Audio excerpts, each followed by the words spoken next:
Tô gerando aqui. Certo.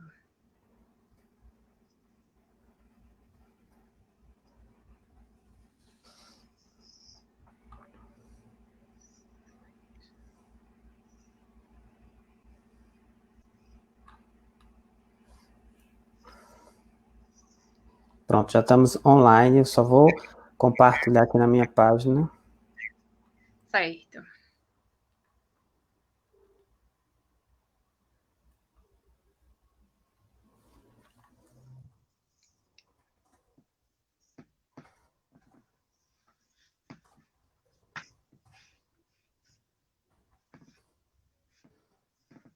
A você.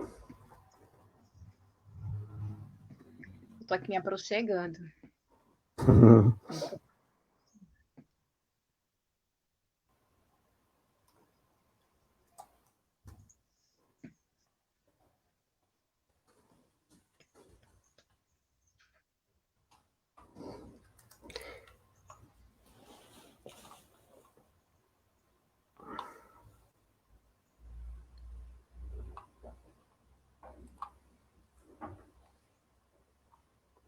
Deixa eu só compartilhar aqui ainda, porque tá um pouco lentinho. Tranquilo, tranquilaço.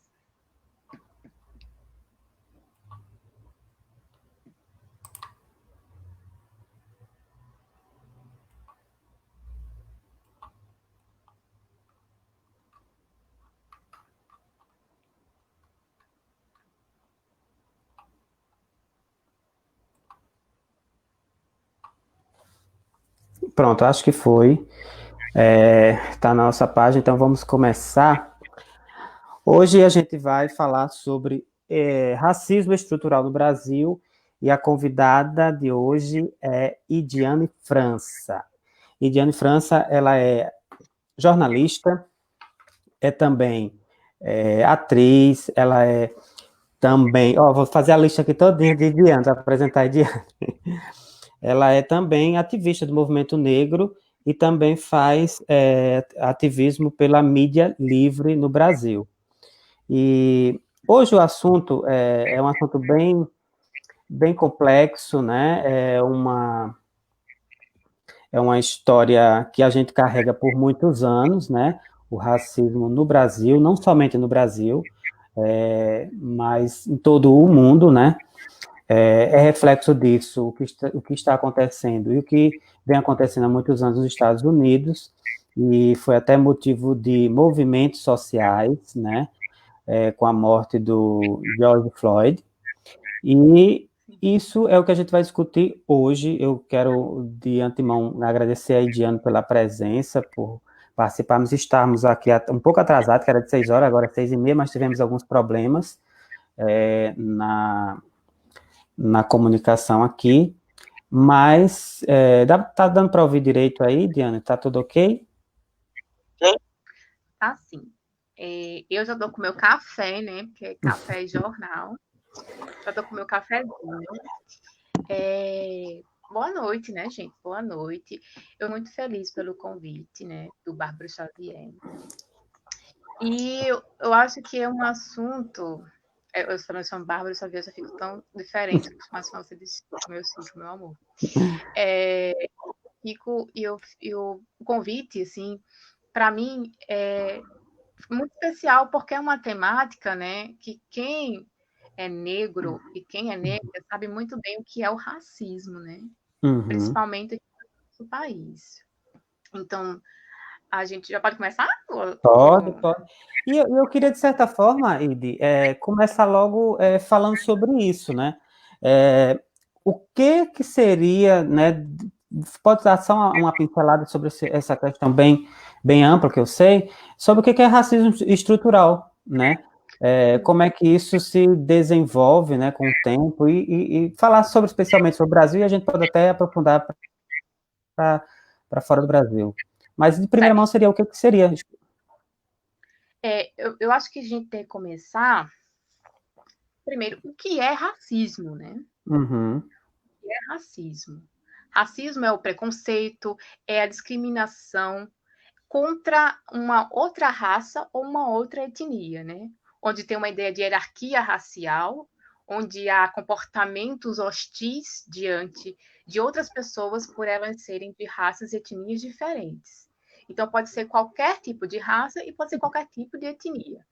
Porém, o nosso bate-papo de hoje, nós vamos focar no racismo contra a população negra, contra homens e mulheres pretas do Brasil, ok? Porque sempre tem uma pessoinha que fica, mas racismo não é só para... E realmente não é.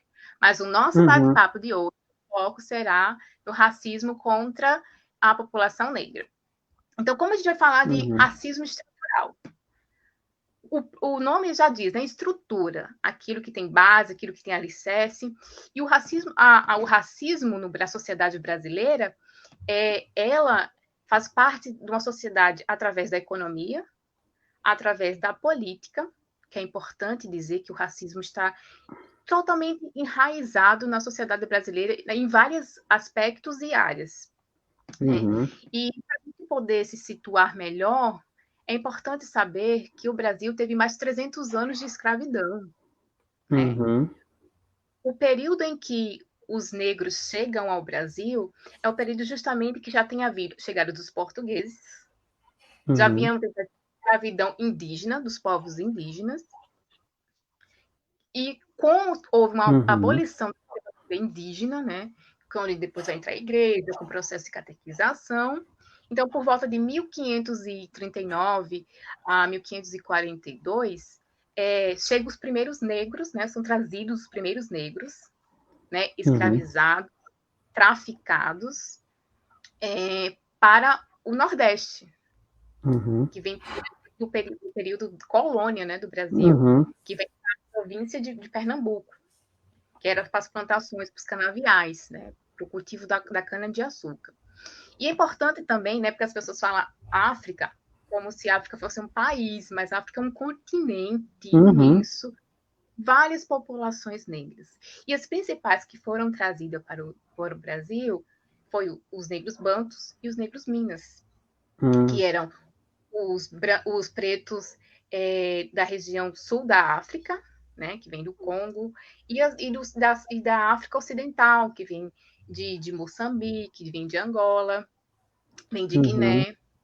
Então, ficou dividido mais nessas populações. E lembrando que havia já esse tráfico de pessoas negras, já antes mesmo de acontecer a colonização do Brasil, né? Que quando começou as expansões marítimas, a Inglaterra, a França, os portugueses, os espanhóis já faziam essa prática.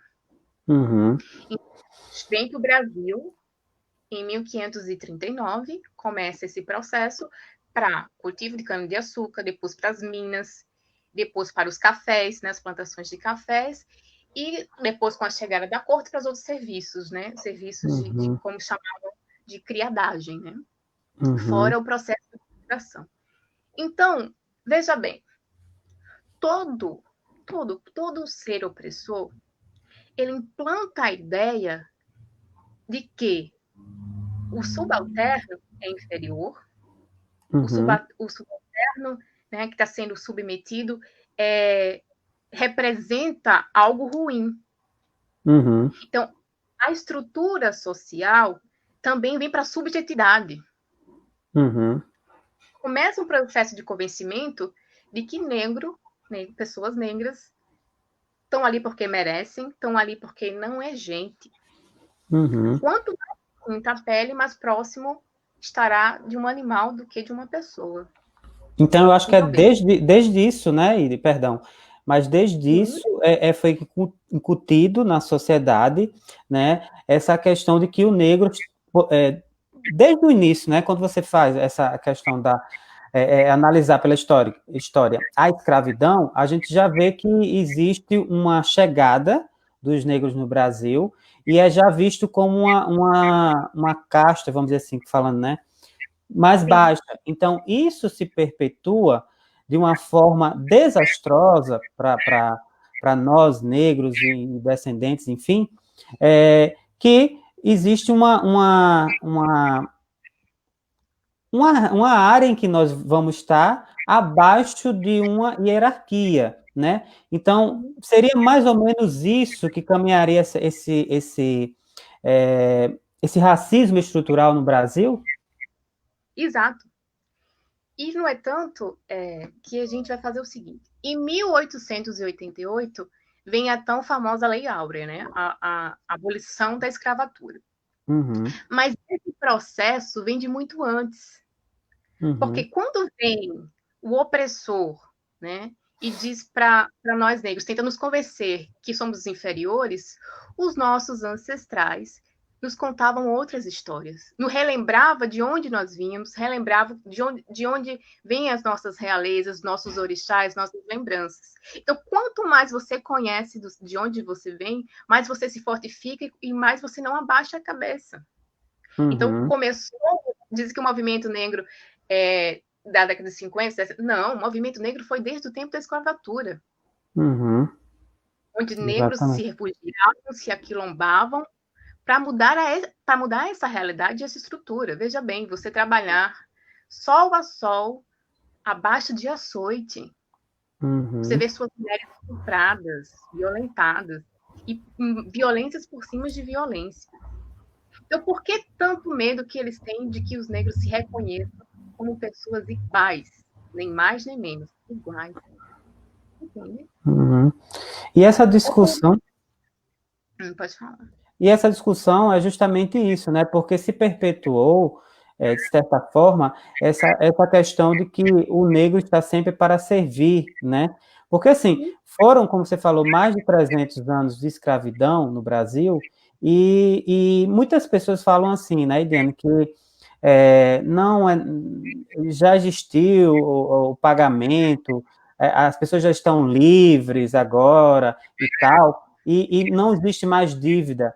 Mas aí a gente analisa que existe sim, porque além de tudo, todo esse sofrimento que passamos, né, existe hoje também a questão de que, mesmo nós estando livres, entre aspas, porque ainda estamos amarrados a muitas correntes, né, e uma delas é a desigualdade social, né? sim. Então, todo esse caminho ainda, ainda está dificultado para o negro no Brasil e no mundo, né? Veja bem, o Brasil foi o último da América a abolir a escravatura. E quando houve essa abolição da escravatura formal, porque a informal ainda Formal, existe, temos exatamente. noticiários recentes sobre isso, né? De uma senhora mantida em processo de escravatura, e quantas outras histórias nós temos também, se a gente for colocar esses processos informais. Mas a escravatura formal no Brasil foi chegado por último, né? Enquanto todos os outros países já vinham abolido, o Brasil continuava. E quando houve essa abolição, os negros foram jogados à margem. Até Uhum, hoje não existe uma cidadania plena para os negros. Não houve retratação, não houve uma indenização, não houve nada. Simplesmente uhum, jogados à margem, né, onde foram criados os processos de favelas, né, as partes periféricas das cidades. uhum. E os cargos que você poderia exercer eram de servir, como se chama, né, como disse anteriormente, de criadagem, para servir. Crianagem. Uhum. Para servir. Exatamente. E o que eu... Então, Pode falar, pode falar. e para além disso, vem a retomada do convencimento de que negro é inferior. Para isso, quanto mais suas características físicas forem negras, quanto mais sua pele for retinta, quanto mais seu cabelo for crespo, quanto mais o seu nariz for largo, quanto mais características negroides você tiver, pior será a sua imagem perante a sociedade. E isso foi incutido e isso foi colocado para nós negros e negras, ao ponto de nós começarmos o processo de alisamento de cabelo, o uso de Uhum, pó de arroz para clarear. Temos uhum, que anular nossa religião, que é as religiões de matriz africanas, que é a uhum, coisa, né, abominável, aquela coisa. Então, veja bem, não bastava as características físicas, vem a religião, vem a anulação da cultura. quando se não apropriação cultural. Uhum. E no caso, tem dois pontos que você falou aí que são importantes, sobre a religião e sobre a apropriação. Em questão da religião, como é que, para explicar, né, para ter muita gente que não tem conhecimento, de como foi esse processo, né, lá na África, ao ser trazidos para cá, os escravos, né, os negros tinham a sua cultura, tinha toda a sua formação estruturada na sociedade, né, africana e dos países da África e tal, cada um tinha a sua, mas chegando no Brasil, eles tiveram que mudar todos, pela questão do preconceito, pela questão de não aceitação, porque nós, aqui no Brasil, antes de trazido para Portugal, era um país católico, né? Então, como é que você poderia fazer uma análise disso aí? Tá. A religião, eu acredito que esse processo vem desde sempre, né? Porque, como se diz, a sociedade ocidental já vem do berço da Europa como a cristã, né? Como um símbolo de Cristo, né? À frente. Em nome de Cristo se mata, em nome de Cristo se invade, em nome de Cristo se pode tudo, né? Em nome de Cristo. Então, veja bem, você já tem curtido uma inferioridade à população negra. E uma religião da qual não tem Cristo como seu centro, para os olhos da sociedade branca, é uma das coisas mais abomináveis que existem. Então, os cultos, todas as reuniões feitas pelos negros, seja do candomblé, por seguinte, pela Umbanda, fora os sincretismos religiosos que também foram inseridos do catolicismo, né? Então, teria que fazer toda uma máscara para poder fazer seus próprios cultos. Então, eram muitos santos deles, né, cultuavam conforme a cultura ou a religião católica, né? Dava nomes a santos deles, mais, vamos dizer assim, travestidos de santos católicos, né? Para não ser pegos, porque se fossem pegos, açoite. Açoite até morrer. Então, é abominável ter alguma outra religião que não seja a cristã aos olhos, né? E até hoje, né, assim, até hoje há apedrejamento, até hoje há muito preconceito, não conhecem a origem, não conhecem as histórias, né? Não conhecem o mesmo significado que todas as religiões devem ter, que é a bondade, que é o amor ao próximo. Então, a questão religiosa das religiões matrizes africanas desde sempre. Porque primeiro era escondido, né? Você só podia fazer se fosse escondido. Se fosse aos olhos da sociedade escravocrata, aceito. Então você teria que ter artimanhas para poder cultuar, né? O que deveria ser de praxe, se deveria ser de liberdade, o culto a qualquer Deus que você queira, né? E também falando sobre essa questão da apropriação cultural, como é que você analisa, assim, quais são os benefícios, se tem algum benefício ou não? Porque, por exemplo, existe muito essa questão, por exemplo, de uma pessoa que não é negra ou que não tem suas origens, né, de cultura, cabelo, enfim, alguns elementos que se usa, mas que é visto também como afronta, né, de certa forma. Como é que você analisa tudo isso, assim? Eu acho que vai mais além. Eu acho que o mais que possamos dizer que fere mais, o que realmente imacula mais, é quando, por exemplo, o rock é de Chuck Berry e quem leva é Elvis. Blues são dos negros, mas quem leva são os brancos. Quando os negros produzem, mas quem assina são os brancos. Quem está à frente, quem leva a visibilidade são os brancos. Esse tipo de apropriação, que a gente chama de apropriação, é o que fere, é o que macula. Entendeu? Quando nossos intelectuais, nossos filósofos, nossos artistas não têm o mesmo peso que os brancos. Sendo tamanhos talentos, tamanhas ideias quanto brancos. Uhum. Mas você trançar um cabelo, usar um turbante, isso, no Sim. meu ponto de vista, não é o que macula. Uhum. É bom realmente, desculpa interromper, é bom trazer essa questão eu citei isso, porque, de certa forma, as pessoas ficam criticando, né?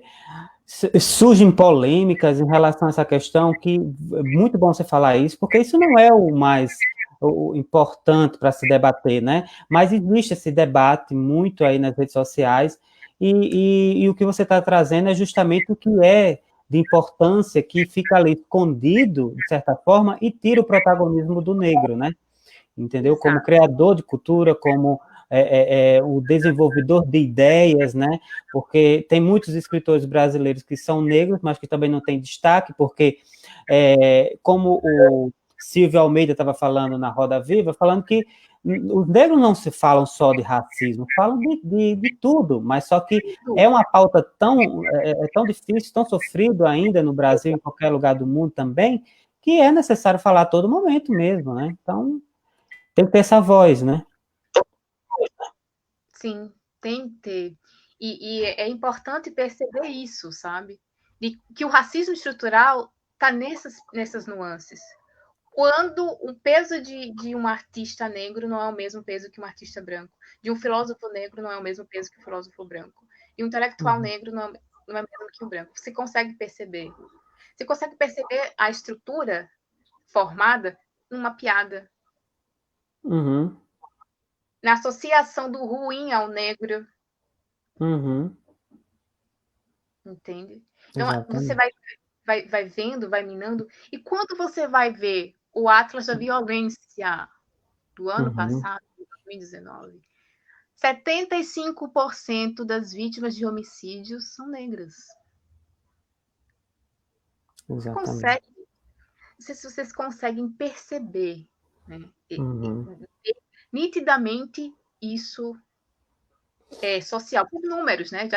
Já que se contestam tanto as palavras dos oratórios, vamos para estatísticas, vamos para números, para uhum, gráficos.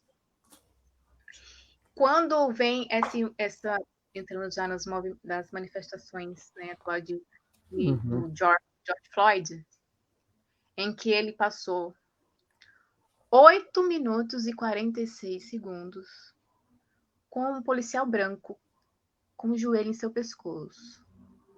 E ele gritando: I can't breathe, I can't breathe. Não consigo respirar, não consigo respirar. Isso pesa de uma maneira tão brutal porque, veja bem, ele já estava mobilizado, não tinha nenhuma arma, não fez nenhum esforço, e mesmo que fizesse, não poderia ser tratado de uma maneira tão brutal. E não precisamos ir tão longe, sabe, para casos João Pedro, Ágata, Rafael Braga, Amarildo, tantos outros que a gente vai passando aqui no Brasil e a gente vê o quanto nós negros ainda sofremos, sabe? Não uhum, somos cidadãos plenos, não temos cidadania plena no nosso uhum, país. E em várias sociedades que têm o racismo como estrutura, né? Como estrutura econômica, como estrutura política, como estrutura social. É muito triste, sabe? Tem hora que a garganta dá uhum, aquele nó, porque é você lutar pelo direito de viver, sabe? Você lutar pelo direito de simplesmente viver. uhum. É, É, e é muito. você, falando sobre essa questão do George Floyd, eu estava vendo alguns artigos, se não me engano, um da The New York Times, falando sobre a relação que tem esse evento do Floyd, né, que combinou com a morte dele, com o assassinato dele, com as questões envolvendo o Martin Luther King, na década de 60, que foi também dois pontos que levaram a movimentos tão grandiosos, né, de revolta, de realmente ir para um patamar de, de reestruturação, né, de pelo menos de movimentos, né, que envolve o negro, e eles estavam querendo, debatendo sobre esses dois pontos da história, em que eles se assemelham, né, por a questão de um movimento gerar uma coisa tão grandiosa de norte a sul dos Estados Unidos e do mundo. Teve movimento na França, aqui no Brasil também foi também um gatilho para que essa revolta explodisse. E eu queria saber, assim, qual é a relação que você vê, assim, desses dois movimentos, de tamanho, proporcionalidade, assim. O Luther King foi também um grande marco, né, na história para esse movimento, e como é que você poderia analisar esses dois pontos? Eu analiso da seguinte forma. São distintos no sentido de que esse que você está falando de Luther King já vinha com Rosa Parks em 64. Ele já estava em construção e era pelos direitos civis dos negros, das pessoas que nos Estados Unidos tinha um apartheid, né? Negros não poderiam usar não poderiam usar os mesmos espaços privados. Então, foi uma movimentação crescente, né? E era o direito que até então não se ouvia falar para negros nos Estados Unidos. E na época do Luther King, não só Luther King, mas também como Malcolm X, que é importante falar, porque o Luther King era pacifista. O Malcolm não, dizia que não confunda a violência do opressor com a reação dos oprimidos. Que é importante haver aqueles processos, aquelas manifestações tidas como violentas, como forma de resposta a toda violência que já vinha sido ocorrida.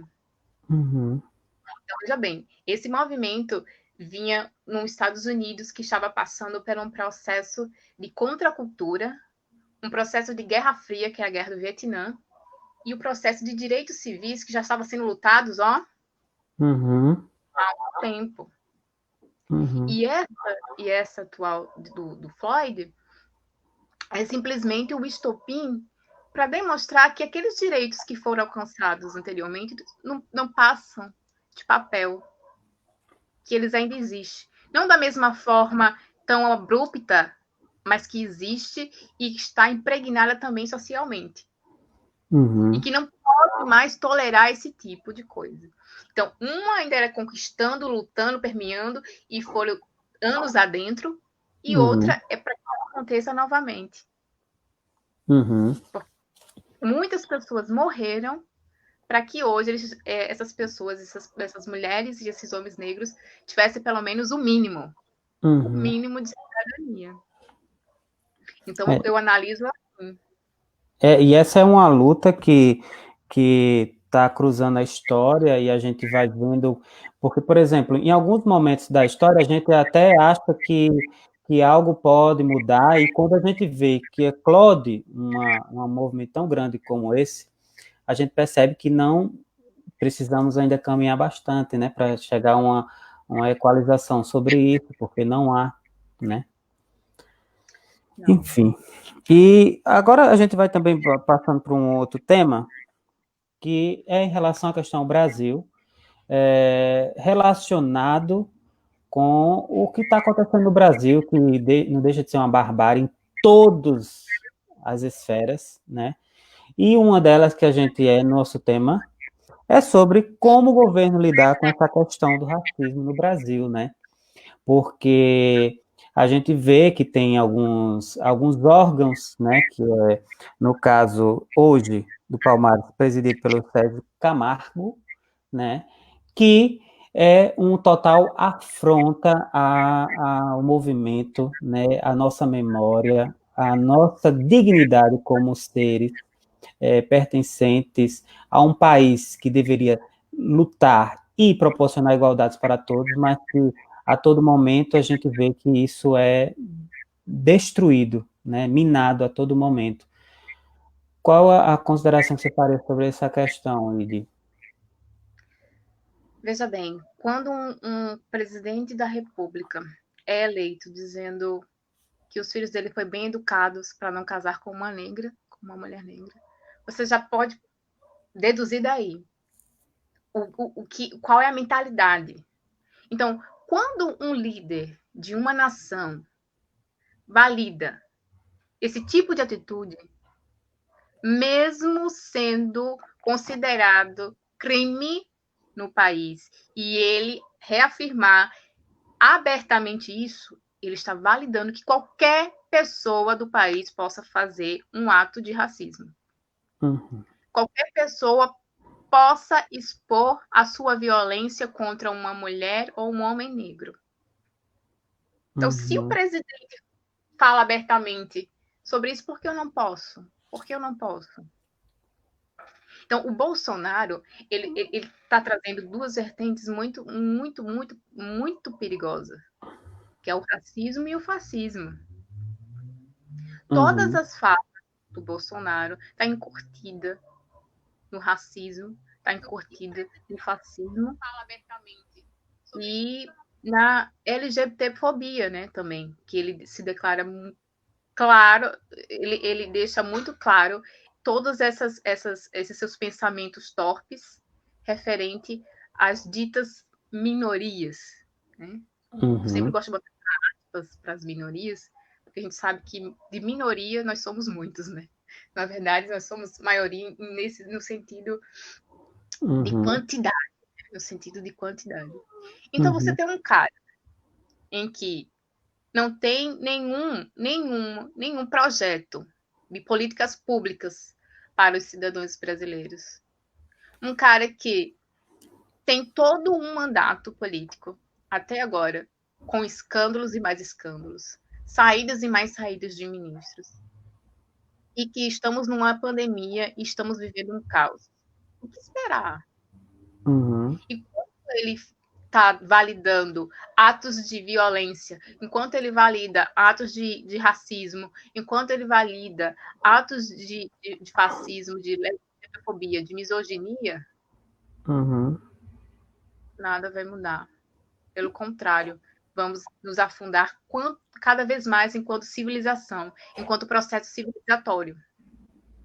Todas as conquistas, todas as bandeiras, todas as nossas lutas, todas as nossas pautas para o atual presidente da República, de nada tem valia. Pelo contrário, ele faz descaso, ele usa o famoso deboche para atingir as ditas minorias. Então, enquanto mulher negra, enquanto cidadã brasileira, diante desse presidente, abandono. Nem um pouco resguardada. Então. E sim, só faltando assim. E quando ele coloca, como se mesmo falou, da questão dos quilombolas, né? Uma representação, que na verdade não há representatividade, pelo contrário, há afrouxamento para que haja mais ilegalidades. Então, ele mostra mais ainda o que ele pretende, né? Quando ele diz que pode, juntamente com o governador do Rio de Janeiro, mira na cabecinha, a gente sabe que processo é esse.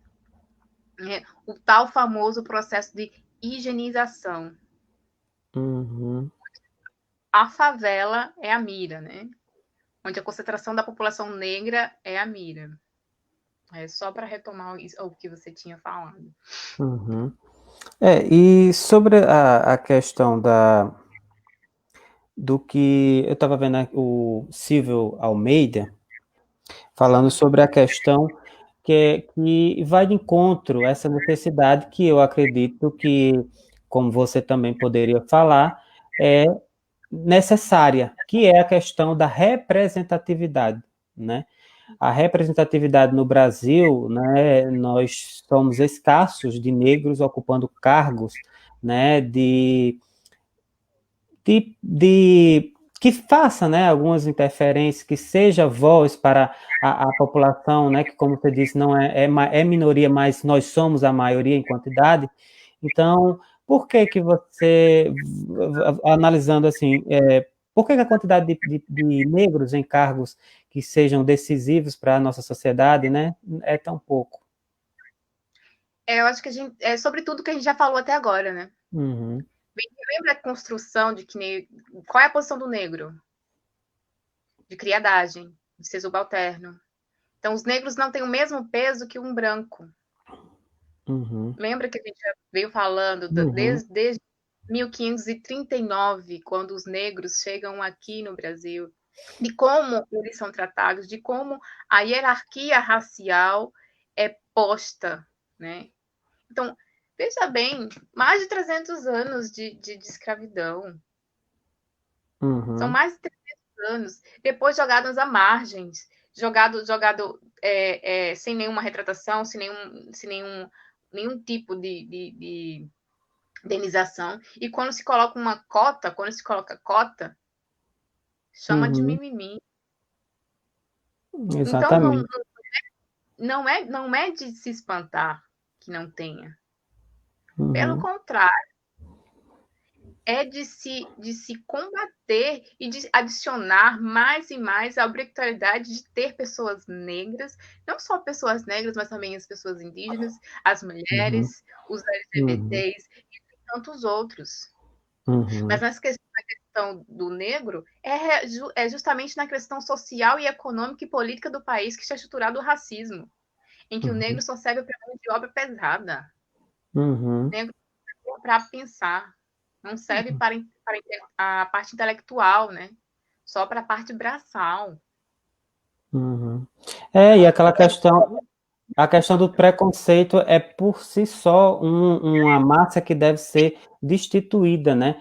Porque você falou aí, abrangeu todos, né? Que sofrem com isso, as minorias que sofrem com isso. E eu falo isso também até com a questão a migração que o Brasil sofreu, né? Na década de 60, 70, mais na 70, questão da seca.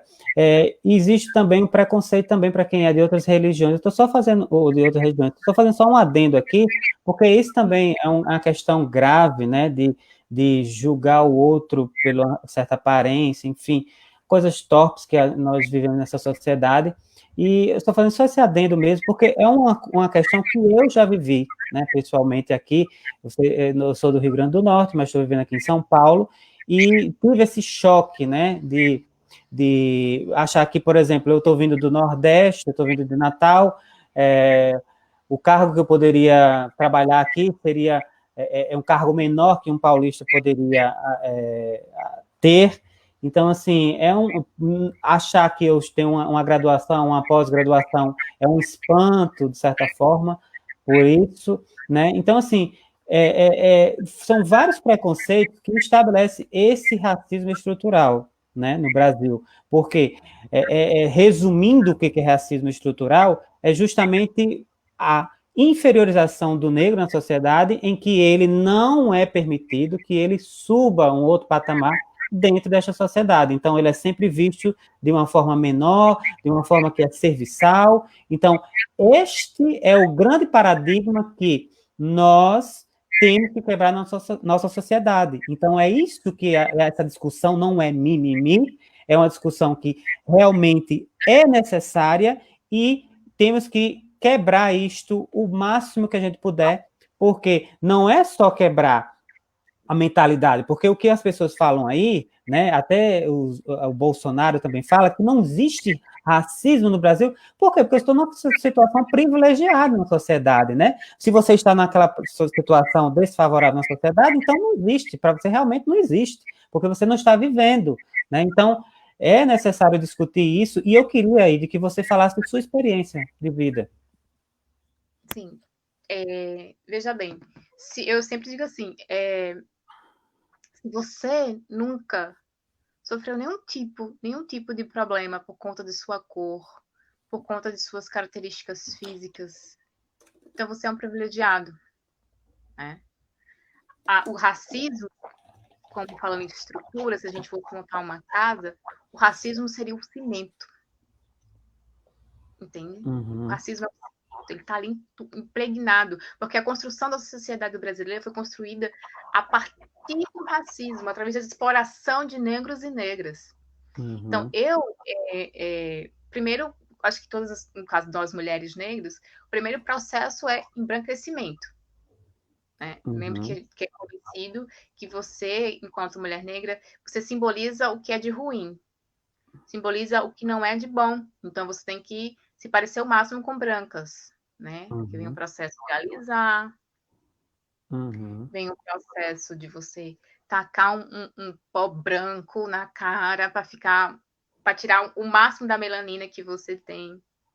É você colocar, sempre que a gente fala muito de feminismo, né, que até a Djamila fala muito sobre isso, é que quantas mulheres estavam lutando pelos direitos de nós mulheres, as mulheres negras estavam sendo empregadas, as mulheres negras estavam cuidando dos filhos delas. Veja Uhum. em que patamar de diferença, né? Quando se é uma mulher preta, a gente tem dois tipos de lutas, né? A de gênero e a de raça. Isso para a gente é um peso muito maior, né? É um peso Multiplicada, né? chega a ser desumano, né? Você veja o caso recente do Miguel, em plena pandemia, estava lá a Mirtes ainda tendo que trabalhar, e por uns minutinhos que ela deixou o seu filho, foi o suficiente para que ele morresse. Enquanto a mãe dela cuidou dos filhos da brincadeira anos e anos. Uhum. Você consegue perceber essa nuance, sabe? Que enquanto muita gente, para você ter uma ideia, quando eu entrei na universidade de jornalismo, de mulher negra, só tinha 3 numa turma de 40. De mulher negra, só tinha 3. Eu, a Celina e. Esqueci o nome dela agora. Só tinha nós 3. Da mesma forma como eu entrei também. Era a mesma situação. Você vê como é que é a discrepância que Isso na existe? universidade particular, né? Que é pior ainda. E quanto a maioria das pessoas, desses jovens, tinham quem os sustentassem, eu tinha que ter trabalho. Eu tenho que passar horas e horas de condução, né? Porque eu venho de uma área periférica, né? No caso, eu estudava na Zona Sul e morava na Zona Norte. Uhum. Então, veja só o quanto. Então, enquanto as outras mulheres assim, estão ali amparadas socialmente, nós, mulheres negras, temos que estar batalhando, né? Temos, não Uhum. só as mulheres, mas os homens negros também. Tem que estar passando uma batalha, né? Uma batalha diária de você ter morar em lugares que nem saneamento básico tem. Uhum. Tem dias que você tem que acordar e saber se você ou você faz o seu corre, né, o seu trabalho, ou você estuda. Tem um ponto de você ter que trancar a universidade. Se você for ver os dados, muitos e muitos e muitos têm que trancar para poder dar conta do corre. Porque ou Uhum. você corre, ou você estuda, ou você paga as suas contas. Então, Uhum. essa nossa situação atual decorre de tudo que foi construído. E Uhum. quando não aboliram a escravatura, jogaram os negros à margem, nas favelas, à própria sorte, sabe? E condicionando sempre, sempre, sempre para ser criado, sempre para ser subalterno. Uhum. E isso reflete muito, sabe? No dia a dia, isso reflete muito. Hoje em dia, e eu acho que é o maior medo da sociedade, que o que acontecia antigamente dos negros, quando a gente se lembra de quem somos, quando a gente se orgulha, sabe, de ter um cabelo crespo, de ter um cabelo cacheado, de ter traços negroides, quando a gente se orgulha de nossas raízes, a gente já não quer mais baixar a cabeça. Uhum. Isso o medo da população. Porque o opressor, lembra que eu disse isso, o opressor tem sempre encurtindo a ideia no oprimido, que o oprimido merece passar por isso e é inferior sim. Então, quando a gente começa fugir dessa bolha. Por isso que é tão importante os movimentos negros. É por isso que é tão importante que negros e negras se juntem aos seus, para Uhum. elevar a autoestima, sabe? Principalmente a mulher negra que muito tempo teve sua autoestima baixíssima, baixíssima, baixíssima, por ser colocada socialmente como feia, como seu cabelo feio, como uma mulher que só servia nunca para casar numa sociedade, né? Que seja casar com os seus também. Uma mulher que nunca servirá para ser uma intelectual, ser uma filósofa, ser uma escritora, ser uma artista. Ela sempre vai ser colocada, era sempre colocada nesse lugar, né? Só da criadagem. As Nesse patamar. mucamas, as mucamas, as amas de leite, entendeu? Uhum. Então, são cicatrizes profundas que nós carregamos. Cicatrizes É profundas verdade. que só serão sanadas, cicatrizar, de fato não vai doer mais quando nós, enquanto pessoas negras, enquanto mulheres e homens negros, unirmos. Uhum. E entender para as outras pessoas que se acostumou a essa ideia e que essas pessoas possam, de fato, assimilar que somos iguais, é que as coisas vão mudar. Porque Uhum. enquanto o opressor nos convencer que somos inferiores e nós aceitarmos isso, isso vai ser uma longa jornada. Então, primeiro Uhum.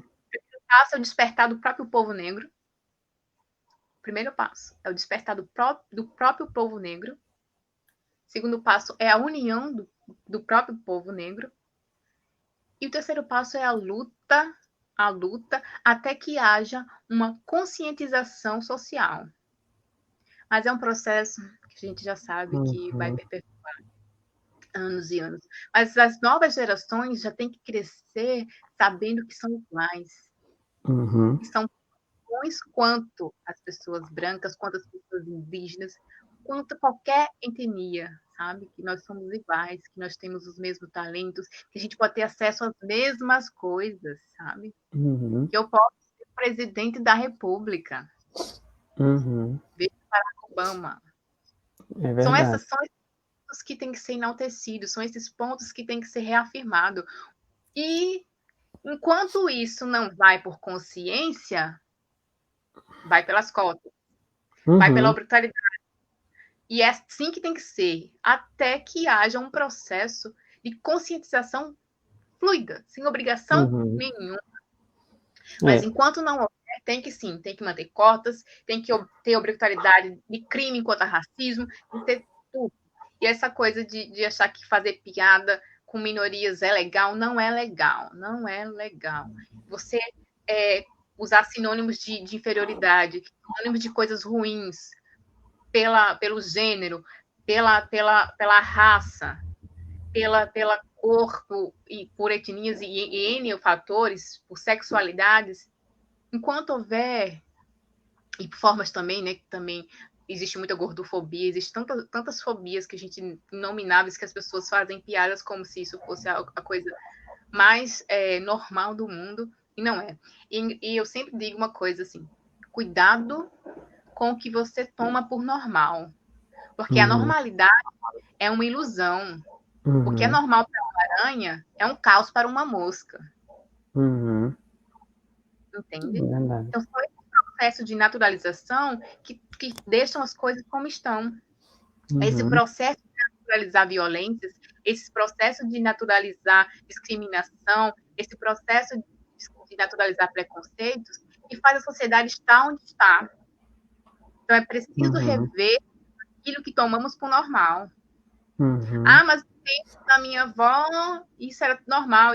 No tempo da sua avó, meu amor. Estamos no século XXI. Estamos extremamente informatizados. Está aí na internet. Procure a literatura. Procure se informar Uhum. em jornais. Procure seu amigo que entende melhor. Ei, fulaninho, vem cá, me explique melhor. E assim vai construindo. Eu acho que a gente só combate o racismo quando, primeiramente, você se reconhece como um. Uhum. Reconhece como um reprodutor de racismo. Quando você começa a se reconhecer como um, aí que você começa a mudar a sua consciência. É, E a gente é aquilo que conhece. uhum. Então, é se informar, é compartilhar, muitos falam da questão do lugar de fala, né? Sempre Uhum. tinha discussão, assim, recentemente no grupo, nosso grupo. Uhum.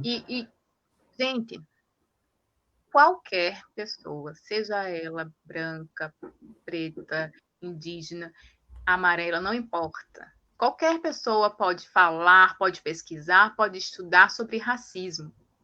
Uhum. Agora, o que não pode haver, que é o que a gente bate na tecla, é a anulação das vivências. Você não pode anular as vivências. Você não pode anular a representatividade, a importância da representatividade para Uhum. uma população que foi invisibilizada e silenciada há séculos. Uhum. A única voz que saía dos negros era de gritos de dor, ou então seus refúgios de canto para se fortalecer. Uhum. Você toma consciência que é importante que haja esse espaço, que haja essa representatividade e que haja o espaço para a vivência, aí você começa a ter uma nova ideia de sociedade. E eu digo Uhum. sempre, pautada na igualdade. Não é maior nem menor. É igual.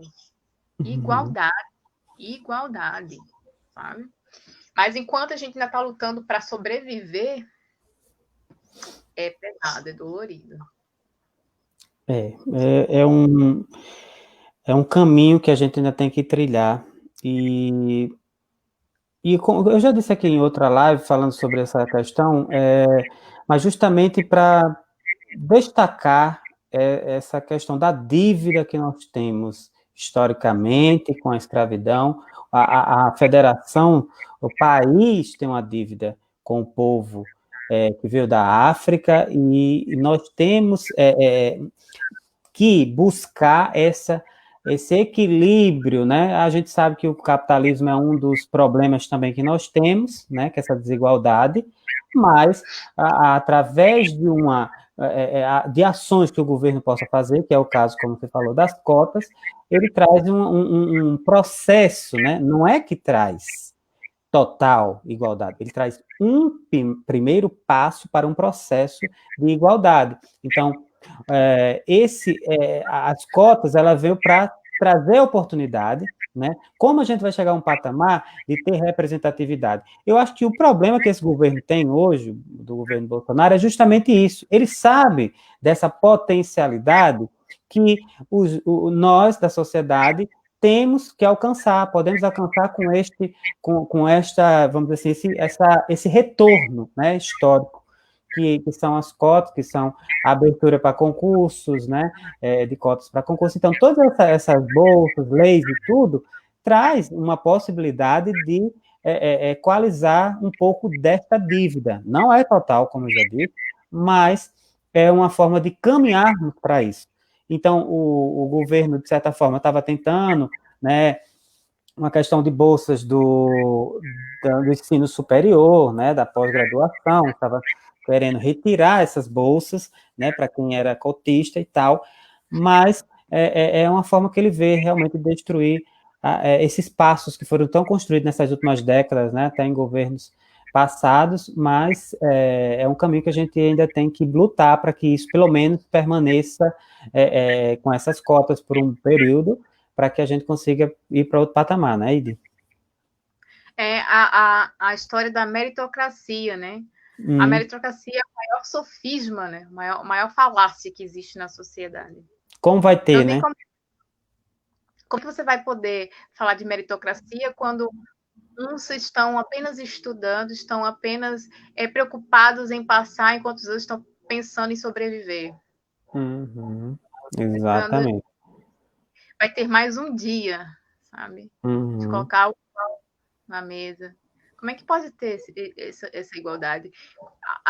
Como é que você vê em questão de os negros, geralmente, quando vai ter acesso à universidade, eles já estão na casa dos 20 anos e mais, né? Uhum. Muito mais velhos do que os brancos. Os brancos, saindo do ensino médio, já está correndo para a universidade. Ou seja, eles já saem preparados com cursinhos, com com um monte de coisas que tem preparativos pré-vestibular, pré-ENEM agora, né? Isso já revela Exatamente. a idade vestibular. E a questão da Vestibular, dupla, da tripla jornada, jornada, né?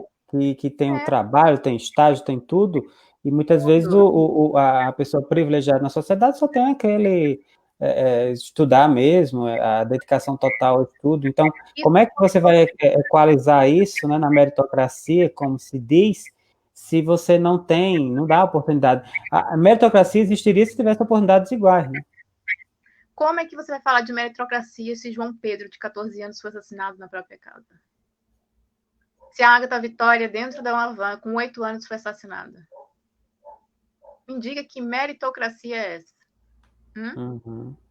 Como é que você pode falar de meritocracia quando existem essas realidades? Uhum. E são diversas. Diversas, diversas, diversas, diversas. Como você vai falar de meritocracia que se... Cadê o Amarildo, sabe? Uhum. Cadê? Como é que você vai falar de meritocracia se tem a Marielle, Uhum. o Mestre Mo, entre tantos outros meninos e meninas, mulheres e homens, que simplesmente perdem vidas? Não é nem um vestibular, não é nem um concurso, é vidas. Então, Uhum. como é que você pode falar de meritocracia nessa sociedade? É verdade. Esse é o questionamento que fica no ar. Como é que podem abrir a boca para falar de meritocracia quando existem essas realidades? Uhum. Entende? Entende como racismo ele fere a integridade, A ele está ligado autoestima também. tudo, tudo, tudo, tudo, tudo. Quando uma mãe diz para o seu filho, uma mãe preta diz para o seu filho, ponha todos os documentos possíveis, ande com todos os documentos para não ter, sabe, a desculpa de que você não estava, não usa essa camisa, que a polícia pode... Um branco só vai Uhum. pegar sua roupa e se vestir aí. Um negro não, você tem que saber todos os documentos, qual roupa está usando, se esse corte de cabelo vai ser reconhecido com esse, com aquilo. Você Uhum. entende como é que Você me fez lembrar, Ide, o você negro... fez exatamente. Você fez me lembrar daquele encontro da Globo News, foi colocado no Globo Repórter, da Globo, em que uma das repórteres falou o seguinte, eu não lembro o nome dela agora, mas ela falou que quando era repórter de rua, ela simplesmente chegava com o microfone na mão, né, da Globo, para que a reconhecesse que era uma repórter, porque como ela era negra, muitos não davam acesso a ela, porque para você ver essa questão de como o negro sempre foi visto numa posição inferior, então, de certa forma, quando o negro começa a ir para um patamar maior, aí é que existe essas, vamos dizer assim, sutis, né, como até a Glória Maria também fala, que fica mais sutil, mas fica ainda mais cruel, né? No sentido que você vê que os seus irmãos estão morrendo, você está ali privilegiado, de certa forma, já em outro patamar, mas ainda sofre ainda as consequências de tudo, né? E eu fico muito, muito feliz que essas pessoas que estão naquele patamar mais alto realmente agarram essa causa, né? De lutar pelos outros, né? Não é só até uma questão que eu tinha falado com em outra live aqui, que alguns dos cantores, artistas, né, deveriam ter essa consciência também de ser um militante da causa, né? Porque eu vejo, por exemplo, não criticando, mas só dando como exemplo, o Neymar Júnior, ele tem mais de 150 milhões de pessoas no Twitter dele, no Instagram, mas a gente não vê nenhuma citação, vamos dizer assim, inquietude, né, por lutar, ou por, pelo menos, demonstrar um apoio, né, como casos como esse. Então, assim, você tem um alcance muito grande, uma magnitude, nossa, gigantesca, mas não tem, não se Tá, engaja nisso, né? tá naquele processo que eu falei anteriormente, né? Enquanto a população negra também não despertar, Exatamente. tá? Para enxergar o seu potencial, para enxergar a beleza que somos, de como são, logicamente, que está relacionado ao fato que eu disse anteriormente, essa repercussão da subjetividade que somos inferiores, de que estamos numa posição. Isso foi sempre repercutido, isso sempre foi, né, repetido inúmeras vezes. Então, quando os negros se reconhecem como belos, se reconhecem como fortes, como potentes, e se unem aos seus, aí Uhum. começa, Uhum. de fato, a ter a ressignificação. Então, o caso do Neymar Júnior e tantos outros é que ainda não está desperto essa consciência. Uhum. Está desperta essa consciência de sua ancestralidade, de onde estão as suas raízes. Porque Uhum. quando você desperta para isso e que se une aos seus, aí você faz a diferença. Aí você Uhum. faz a luta, né? Aí as coisas começam a mudar. Mas isso é um processo que se naturalizou muito, né? Uhum. Porque é uma estratégia do próprio opressor. O Uhum. opressor quer que a gente se convença dessa inferioridade, quer que se convença que merecemos isso, sabe?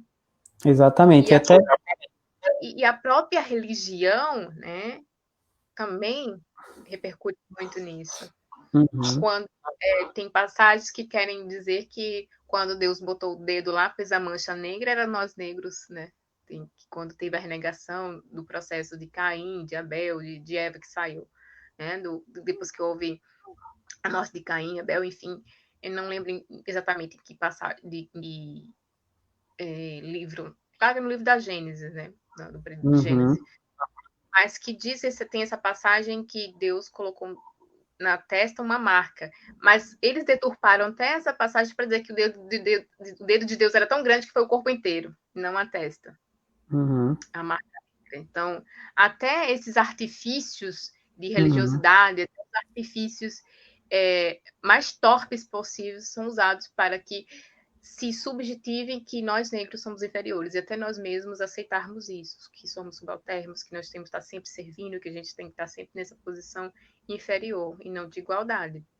Então é É. muito comum, não normal, Uhum. muito comum que isso aconteça. Um outro, Normal não. exe- um outro exemplo e do que isso aconteceu é também em relação ao Grammy. O Grammy é aquele prêmio de música, né?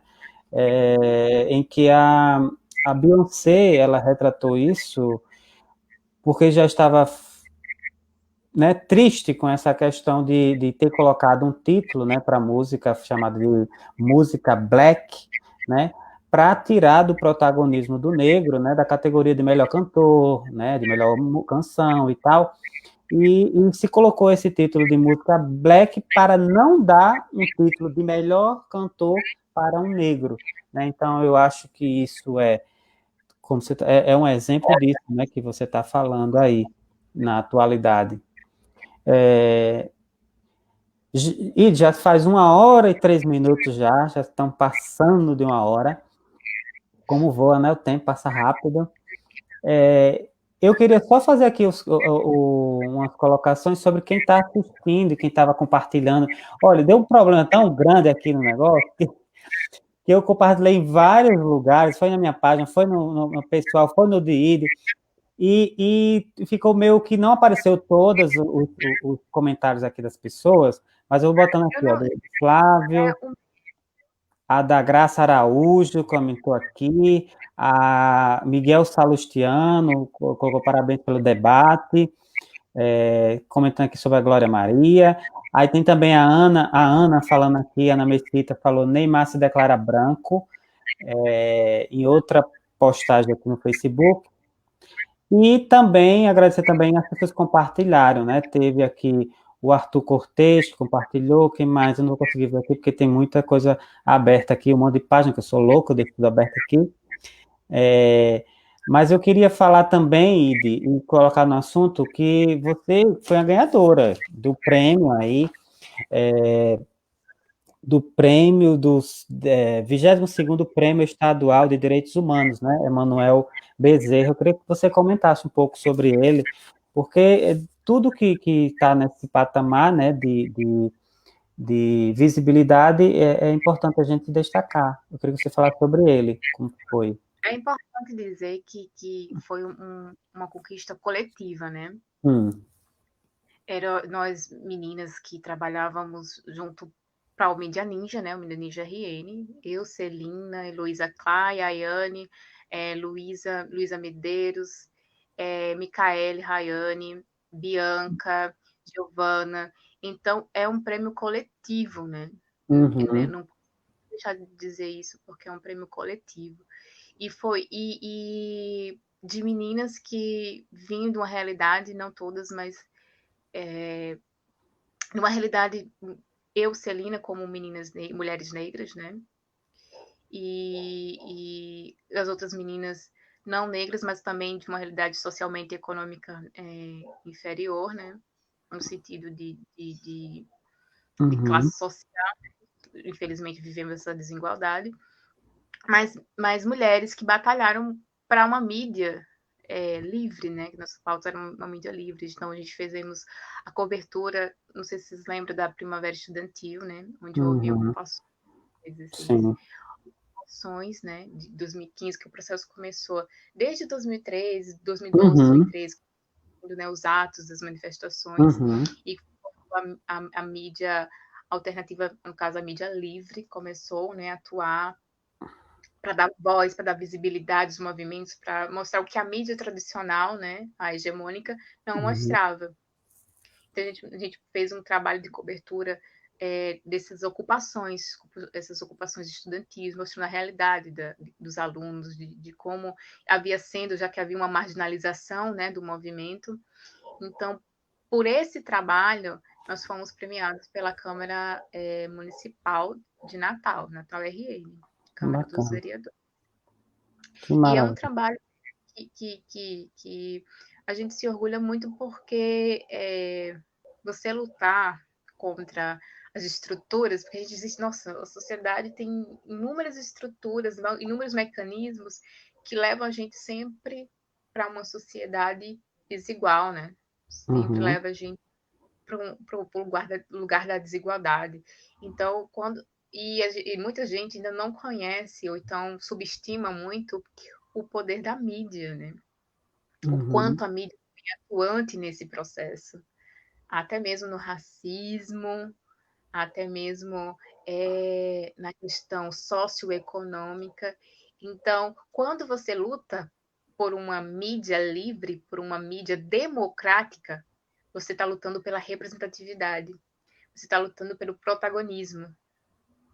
E quando Uhum. você luta pela representatividade, pelo protagonismo, você dá voz para todos e todas. Uhum. Veja que é importante. Porque quando a gente vai falar de mídia, quantos negros você vê na mídia? Quais funções eles exerciam? Sabe? Uhum. Então, você começa a lutar por outras realidades possíveis, e você está mudando uma estrutura da sociedade muito importante, que vai mudando outras e outras e outras. Então, eu me sinto muito, muito, muito feliz e muito orgulhosa de ser uma militante da mídia livre, também ser uma militante feminista do movimento negro. Eu me sinto muito, muito feliz e Que muito orgulhosa maravilha. disso. Que É bom. isso. E você faz parte, né, do Media Ninja ainda? Não mais. Não mais, né?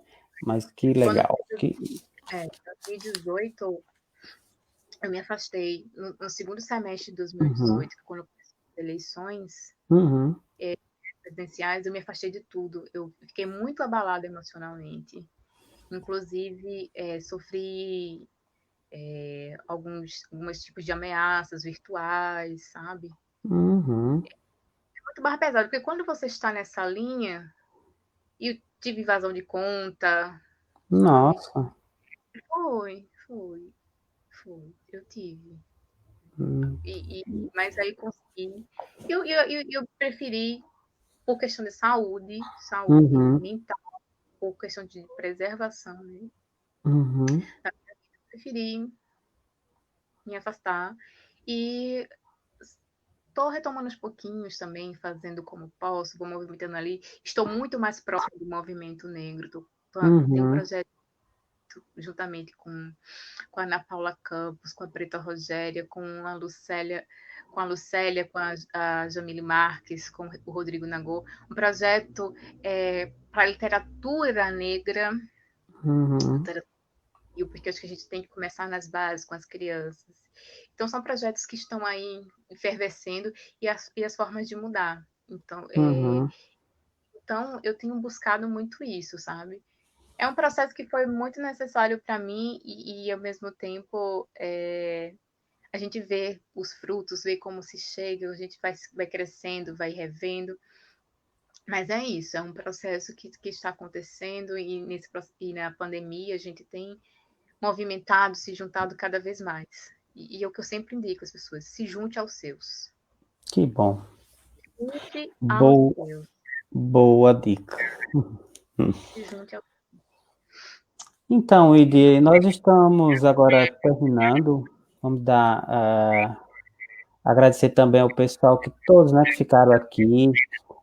A Tásia disse que chegou agora há pouco. Vou botar aqui o comentário. Eu gostei do debate. Da próxima vez chego mais cedo. Fora Bolsonaro. Bolsonaro. Flávio, meu irmão, tá de parabéns por vocês. E também outro comentário, fora Bolsonaro. Muito bem. Quanto mais fora Bolsonaro, melhor. Melhor. E estamos terminando. Eu queria agradecer desde já e desculpa pelos tantos transtornos, que a gente começou um pouco tarde, mas vou dizer que também que vai estar disponível no YouTube, eu vou salvar lá. Daqui alguns minutos vai estar lá no YouTube já, né? Vou pegar No YouTube dá para a gente partilhar, né? Isso. Aí eu vou botar lá no canal Curtir de Novo e eu compartilho no meu Facebook e compartilho no dela, porque fica lá salvo no YouTube e vocês podem ver depois. Já é outra plataforma de alcance, né? É verdade, é verdade. Quanto mais furarmos a bolha, melhor, né? Quanto mais chegar às pessoas, melhor. Para um debate tão necessário, né?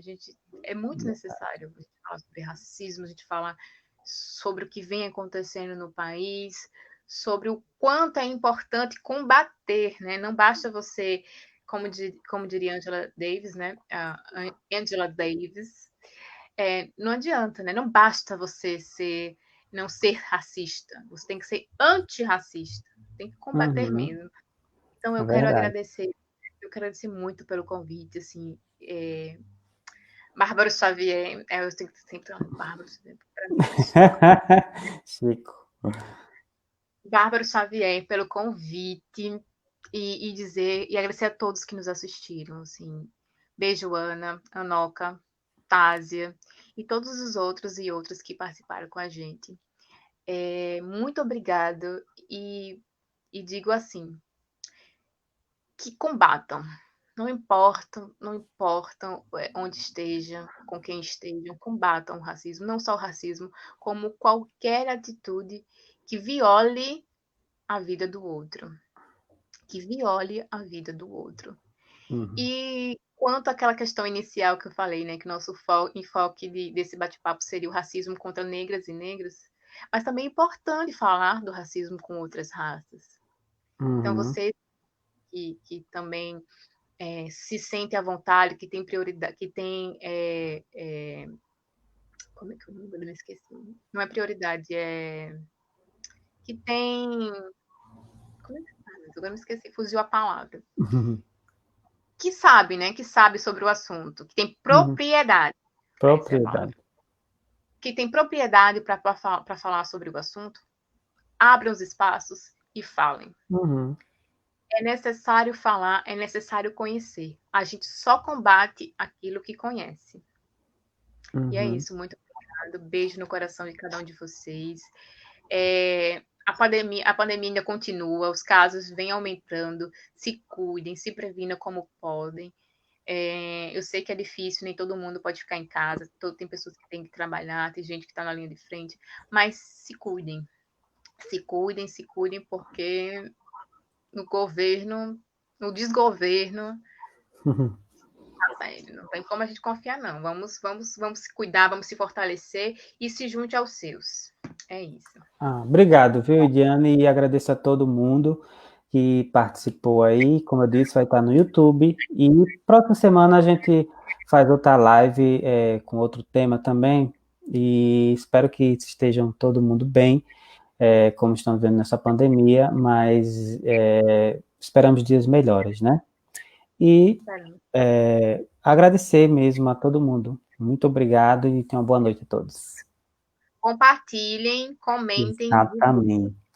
Muito bem. É muito importante. Quanto mais compartilhamento tiver, mais alcançará as outras pessoas. Então, compartilhem, curtam, comentam, façam o que tiver, ative o sininho, quem está no YouTube, façam tudo o que tiver que fazer. É importante. E, ó, café de eu vou beber água porque eu já tomei café hoje o dia todo. Quando eu não tomei o café esfriou. Tchau, gente. Boa noite. Boa noite.